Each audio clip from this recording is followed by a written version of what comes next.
Good evening to you, friends. Greg and Liz here with you and the WAFBI team tonight as a judge has stepped in and effectively removed a Baton Rouge police officer from working as a school resource officer. This is all tied to the Brave Cave investigation and that 11-year-old who says he was held there and abused there. Our lead investigator, Scotty Hunter, first reported on the allegations about that secretive warehouse and is here to explain why the story is now stretching into a local school. Scotty.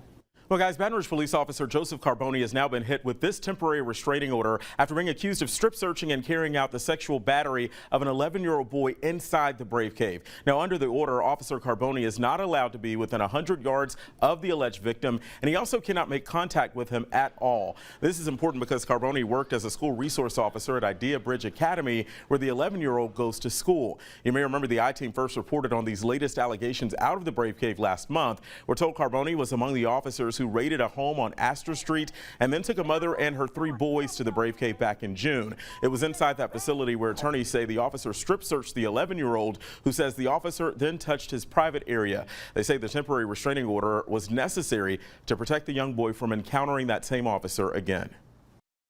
Under Louisiana law, children have to go to school. It's a compulsory process, but as well, children have a constitutional right to a safe, civil, and orderly environment to make sure they have the best opportunity to achieve high academic success.